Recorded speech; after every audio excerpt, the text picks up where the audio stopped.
Kumalat sa social media ngayong araw ang mga ulat na nagsasabing biglang inatake sa puso si Pangulong Ferdinand Bongbong Marcos Jr. bagay na agad nagdulot ng pag-aalala at samot-saring espekulasyon sa publiko. Gayunpaman, hanggang sa ngayon ay wala pang opisyal na kumpirmasyon mula sa Malacanang o sinumang opisyal ng pamahalaan tungkol sa tunay na kalagayan ng Pangulo.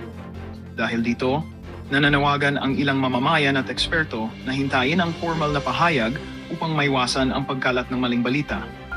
Kasabay ng isyong ito, may ilan ding naglalabas ng malalaking paratang na may kinalaman umano sa pagkakalulong sa ipinagbabawal na gamot, isang alegasyong kumalat ng mabilis online.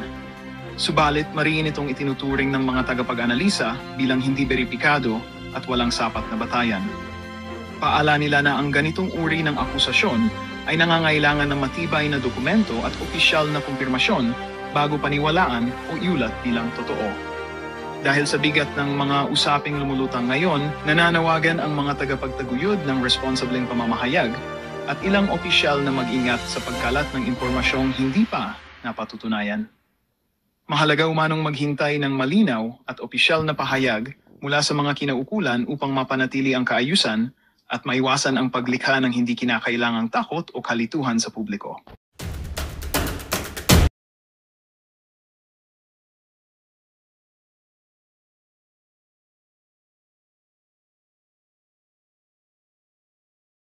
Ni Mayor Magalong, kung 7 times 4, that's 8, 7 million, di ba? We're talking about 7 million. Okay? So kung 4 million, 7 million. So 7 times 4, let's say for example, that's 28. Okay? 28 million sa isang, sa isang sama lang nila. But sabi niya, 7 times 7, 7 times 7, 7 times 3 equals what? 21 million dun sa tatlong sinabi niyang ayuda. Then kung apat daw yun, that's 84 million yung sasamahan and everything. So, ano yung nakikita natin dito mga kapalangga? Ang dami na nagsalita, hindi naman lang si Maharlika nagsasalita. Ang dami ko nang isinalang sa inyong mga expose na nangyayari ngayon. Talo na yung si Tulfo na yan, di ba? Halatang-halata na ginagago kayo na lumabag sa batas, the fact na inamin niya mismo na nag-TNT siya, which is hindi naman ganun yung issue. Ang issue ay nagnakaw siya ng identity. Ito po yung mga inupo ni Bangag na ipaliwanag na natin ito na maraming mga na-violate na batas sa Amerika at dyan sa Pilipinas kasi niloko kayo, ginago kayo. Pinaliwanag ko na ginagago kayo ni Tulfo at sino si Erwin Tulfo o si Eric Sylvester. Siya lang naman ay appointee ni Bangag at binabayaran ninyo from August 3 of 2022, simula nung inappoint siya, hanggang November, habang siya ay nag-enjoy ng kanyang Peking Blue Passport. At ito, kahapon, dapat sasabihin ko to, may nag-text sa akin na cabinet secretary, okay, na sabi sa akin, Miss Maharlika, actually, tama yung timeline mo, na September, I think 14, kung naalala ko yung datos natin, yung date natin, September 14, na kung saan nag-apply si Erwin Tulfo ng G2 visa. Yung pala, ang sabi sa akin, Miss Maharlika, yung September na yun na nag-apply siya, kasi sasama dapat siya sa kay Bangag sa Amerika nung first time na bumalik si Bangag after nung hindi siya makabalik, di ba? Dahil may kaso siya dito. Nung September, di ba, pumunta siya dito, minute na si Biden. Nagtango siya kay Julianing Biden. So anyway, mga kababayan, yun daw pala yun. Sabi nitong cabinet secretary sa akin, actually, tama yung timeline mo na sinabi mo na, tignan natin dito. Basahin ko yung text sa atin. Alright? Akala ninyo, ha? Okay. Sabi sa akin, ni Palangga, sabi niya, isasama dapat siya sa New York. Okay? Sa UN trip namin. Kaso lang yung naging issue nga yung passport niya. Sabi nitong ating naalala, sabi gano'n na itong nag-text sabi, naalala pa namin, tinanong namin si Erwin kung sasama ba siya sa trip. Yung una, sabi ni Erwin, oo, sasama ako. Tapos yun nga, ligid sa kalaman ng taong bayan, meron pala siyang problema sa kanyang Hindi niya alam kung gagamitin niya ba yung kanyang US passport or mag-apply siya ng visa, US visa para magpanggap siya na siya ay what do you call it? Siya ay Pilipino pa rin, pero anyway, sabi niya for the second time, marami daw siyang ginagawa kaya hindi siya makasama. So una, very confident si Erwin Tulfo na sasama sa trip ni Bangag noong 2022, tapos kalaunan hindi siya sasama kasi nga nagkaroon ng kalaboso ang kanyang pag-apply ng G2 visa. Kasi nga nalaman ng US Embassy na siya ay gumamit ng peking gumamit ng peking pangalan at nag-benefit siya sa identity theft. Kaya nga 'di ba the other day in-explain natin sa inyo yung timeline, kaya noong October 14 finally ay binawi sa kanya o ni-revoke ang kanyang blue passport. At wala na. So yun pala yun. So kita mo yung panloloko sa atin ni Marcos Jr. Alam ni Marcos Jr. lahat ito. At ito'y mga tao niya. Sabi ko nga, ginagago na kayo. Ang sabi, tingnan mo si Erwin, hindi ko naman siya pinapanood, pero pinanood ko yung niya sa akin, yung kanyang, what you call it, yung kanyang sagot niya na hindi naman niya nasagot. Hindi pala yun. Yung ibang video na namimigay sila ng pera sa kanyang show. Bigyan ng 2,000 yan, ng 3,000 yan. Binubunot pa nila yung binubunot pa niya kunyari sa bulsa niya. Partner sila ni Aljo Bendio. Saan galing yung pera yan? Sinasabi nila sponsor po sponsor. Okay yan yung namimigay ka ng pera mo. Kung yan ay pera mong pinaghirapan. Pero kung galing yan sa ayuda, sa tupad, sa AIX, mga palangga, at ibinibigay sa tao, sa kanyang mga audience para sa boto, para bumili ng boto, para manalo ang isang fraudster, diyan dapat kayo maalarma. Kaya nga ito sinasabi ko sa inyo, katulad dito sa LA, di ba? Pinondohan ang homeless. Ang mga homeless, ang mga undocumented and everything, kung ano pa man, criminal o kung ano pa man. It's the same thing na pinupondohan yung ayuda, buha ka ng inang ayuda, samantalang kayo tuwing baha, nangangamatay kayo. I hope hindi magkasunog sa atin dyan. Di ba? Imbes na ponduhan yung mga fire department, dapat maging lesson ang mga nangyayari sa iba't ibang bahagi ng bansa, iba't ibang bahagi ng mundo. Katulad nito, dapat ma-alert yung mga ibang bansa kung ano nangyari dito sa California na dapat ang bawat bahay talagang magkaroon sila ng what you call it, idea or mag-create ng batas na dapat i-require ang mga insurance companies na bawat bahay ay mayroong fire hydrant or something na maprotektahan ang pag may apoy o kung ano man mga delubyo. Dapat ganun. So natututo dapat ang mundo sa nangyayaring mga sakuna. Sa atin natututo ba tayo? Natututo ba kayo? Paulit-ulit kayong ninanakawan ni Bangag ng mga alipores nila. Yan na lang yung baha. Okay lang sa inyo. Hanggang ngayon, hindi pa nga kayo nakakabangon dito sa baha, sa Bicol, buong Maynilaan. I have friend in Quezon City na talagang, na baha siya and everything. Andyan kayo. So, dapat ito yung magiging kayo, vigilant kayo, ipaglaban nyo ang karapatan ninyo. Hindi yung tignan nyo, pinapayagan nyo na ibigay ang pondo dyan sa ayuda na yan. Pero walang pondo sa PhilHealth. You know what I mean? Yan pa lang Walang pondo sa PhilHealth. Ano bang importante? Number 1 ay what? Kalusugan. Health ng taong bayan. Dahil kapag unhealthy ka, hindi ka makapagtrabaho, hindi ka makapag-function. Then education. Kapag wala kang kaalaman, kulang ka sa kaalaman, barbaric ka, gagawa ka ng krimen. Puro pulburo ng isasaksak mo sa utak mo. Kapag gumawa ng krimen, ang mga tao, ang mga uneducated or pulburonic and everything, papasok ngayon ang krimen. Papasok, magluloob ng bahay, magagahasa ng 84 years old, manggugurgur ng natutulog and everything. So, eto yung impact sa inyo. Hindi pa ba kayo gising? Tapos nagpapaniwala kayo kay Bangag.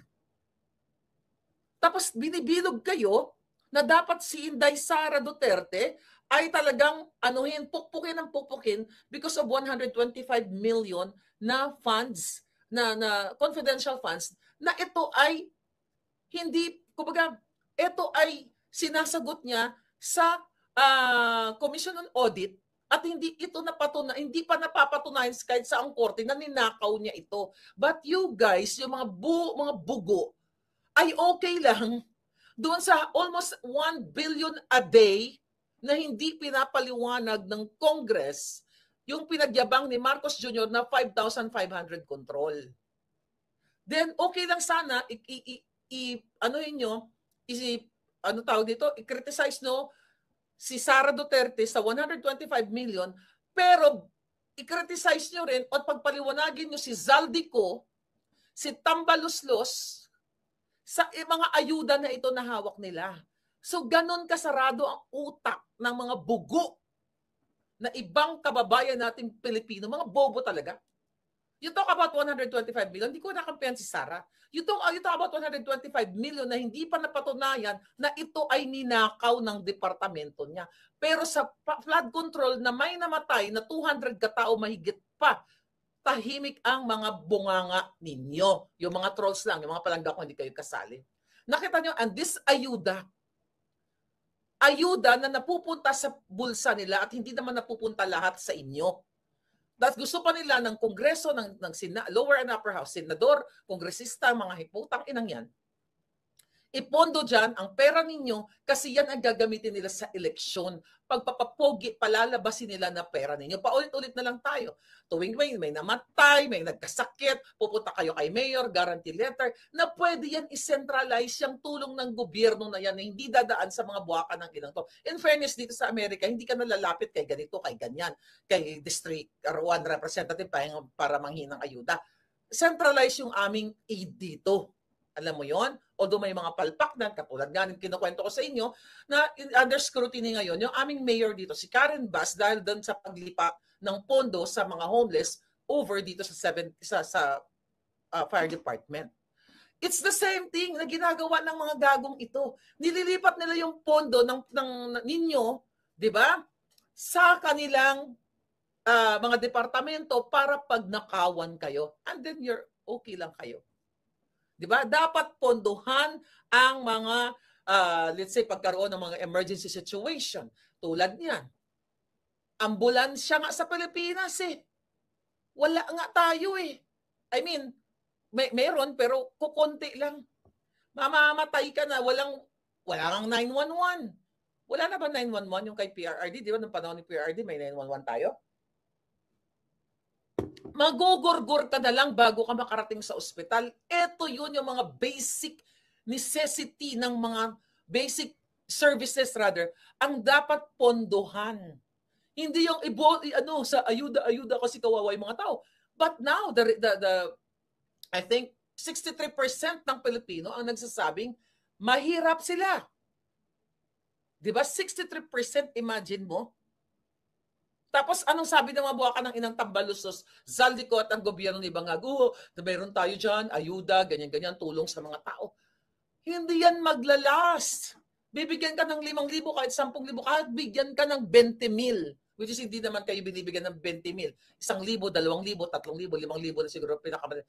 Hindi yan magtatagal, 1 linggo lang yan. Then balik uli itong mga tambay na ito, na tinotolerate ng gobyerno na ayaw magtrabaho, mag-inom-inom na lang mga yawa, magtong-its na lang, kasi antay na naman ulit tayo sa susunod na, kasi mag-e-election, maraming magbibigay na ayuda na mga tatakbo sa politika. Di ba? Antay na naman to. So habang walang ayuda, itong mga tambay na nakatanggap, hindi ko sinasabing lahat, nakatanggap ng 5,000, mag-aakyat bahay gang, magtutulak ng pulburon, magbibenta, ganyan, kung anong pagkakitaan nila. Di ba? Manggagancho, mandurugas o kung ano pa man. Imbes na ibigay yung pera na yan, pondo na yan sa livelihood program, again, PhilHealth, creating jobs. Wala tayong infrastructure dahil yung 5,500 control nga na sinasabi, flood control rather, na merong pondo 1 billion, nada, zero goes. Yung 1 billion a day na yon na kinumpute na ng mga magagaling. Ilang jobs dapat ang mabibigay doon? Diba? Wala. Kailan pa tayo magigising? Sabi ni Edita Asibron. So yun, mga palangga. Kailangan ninyong kumilos. Kung ayaw yung kumilos, again, problema nyo na yan. Hindi na namin problema. Problema ko pa rin dahil, nakikisimpatya ako sa inyo. Yeah. So far, may nagtatanong, okay pa rin naman ang mga flight dito.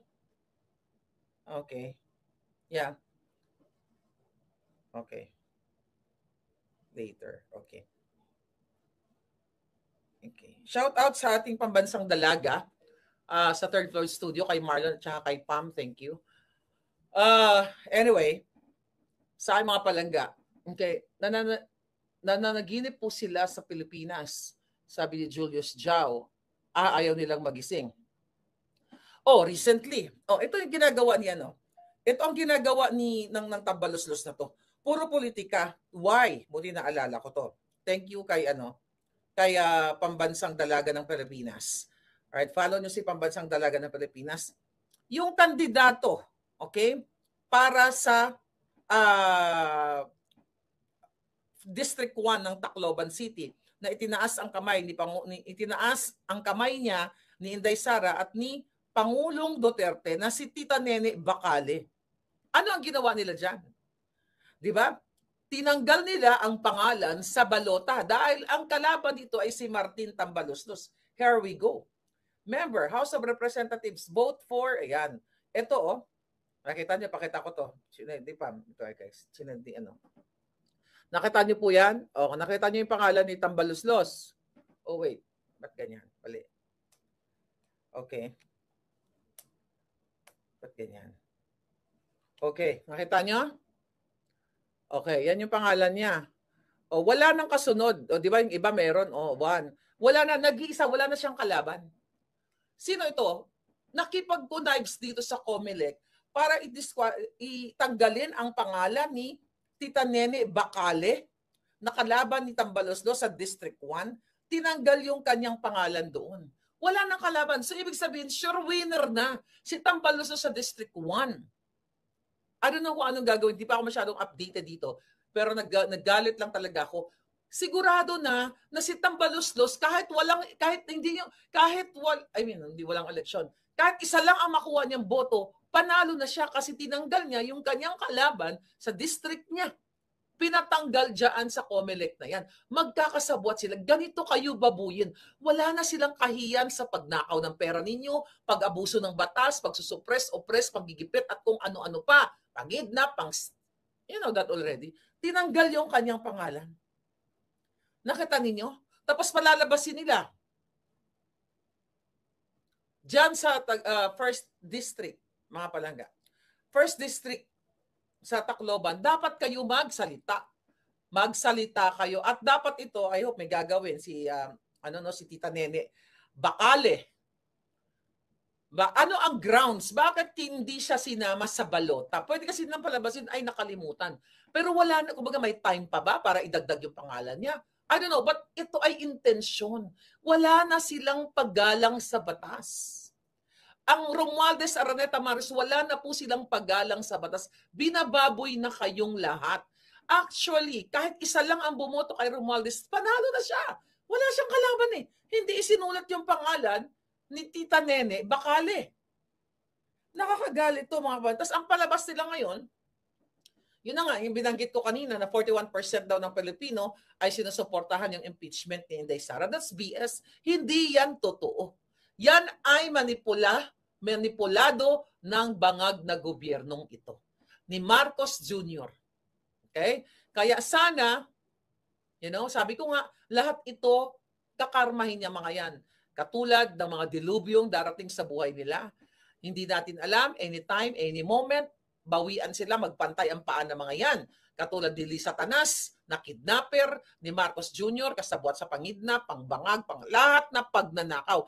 Ano, naghahanap sila ng bahay o nag-shopping, or for sure, nakabili na sila ng bahay. Dahil what?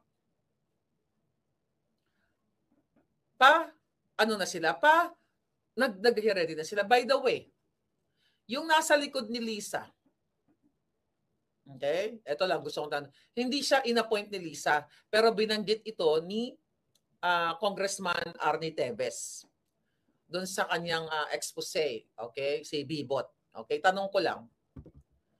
Napag-alaman ko na itong sidekick ni Lisa, pabalik-balik sa Espanya. Inuutusan ni Lisa Tanas si Bibot na pabalik-balik sa Espanya. Ano ang misyon ni Bibot? Abot. Ano ginabi nga aga pakabalik-balik? Ilonggo ni. Yun ang napag-alaman ko. Sige, abi. Kaya pag natanggal itong mga ito, lahat pati kaklase ni Lisa Tanas, dapat imbestigan nga agad anong pabalik-balik ka sa Espanya. Pamangkot lang po, abi. Ano? Nabakal na kamo balay o na-deposit nyo na ba ang mga ginsugo ka ni Lisa para what? Maliban sa cryptocurrency na tinatransfer ni Lisa Tanas at ni Bagag. Ano ginabi ang mission mo sa Espanya? Espanya, sa Europa. I don't know, hindi ko pa alam kung saan pa kayo pa ikot-ikot. Diba? O sa Liverpool. Ano ang mission? Bakit napag-alaman ng aking informante na pabalik-balik ka? Ang question ko lang naman is, ano yung mission? Ito ba ay pera ng bayan? Ikaw ba ay may diplomatic passport? Hindi kasi ito appointee. Parang si Michael Ma. In-appoint, pero ito ay, pero magkaiba. Si Michael Ma kasi in-appoint at sinabi doon sa Chinese embassy na siya talaga special envoy to China. Okay, meron daw siyang Don Polo Don Polo 'yon, Palangga, may nag-message sa atin, may nag-pop up. So anyway, pakiliwanag na Palangga yung message, babasahin ko. So anyway, shout out sa aking Palangga diyan, si Kat TV nanonood pa lang ngayon. So anyway, ano yung hawak balik tayo kay Michael Ma na inappoint siya pero walang papel. Etong mga sidekick ni Lisa, mga kaklase niya na nakikita ko lagi sa picture. Okay, mga kaklase niya kasi na-meet ko yan. Ano ang mission ng mga ito? Bakit laging kasama pag pumunta sa ibang bansa o kung mayroong mga gathering and everything? Ano ang mission nila sa gobyerno? Hindi sila appointed eh. Lagi silang nasa likod. Okay? Lagi silang nasa likod. Yes, Palangga. Okay? No, actually, ang napag-alaman natin, sis, okay. So napag-alaman natin, well, ito alam ko na ito na si Bibot pumupunta talaga doon sa property ng mga Zobel dito sa Espanya. Baka naman magkapit-bahay na si Lisa Tanas at saka si Marcos dahil sa baka nakabili na ng asyenda doon sa Espanya. Yes, tama. Kasi nga nandyan sa Social Secretary si Bianca Zobel, baka yan yung tumawag kay Lisa Tanas na i-hold muna yung pag-change ng mga appointees sa ISAF. Remember that video? Baka nainggit si Lisa Tanas sa mga property ng mga Zobel. Okay? Baka ngayon ay mayroon silang hinahunting na properties doon o baka nakabili na kasi yun yung information sa atin ng mga taga-Malacanang na very close to them actually na nagsha-shopping na sila ng property. And ito'y pera ninyo. Hindi mayaman ang mga Marcos, magnanakaw sila. Lalo na si Lisa Tanas Araneta. Okay, buti naalala ko. Napag-alaman ko, Attorney Vic, you listen to this. I hope may mag-share sa kanya, Pam. Napag-alaman ko pala. Napanood ko kasi yung interview ni Attorney Vic Rodriguez at kay Karen Davila. Okay. Napag-alaman ko kung sino ang nag-black ops sa'yo, Attorney Vic Rodriguez. Yung nagpalabas tungkol sa paninira sa'yo. Inamin, according to my source, ni Martin Araneta na sila ang nagpakabog ng pang-black ops sa'yo. Ayan, bagong impormasyon yan.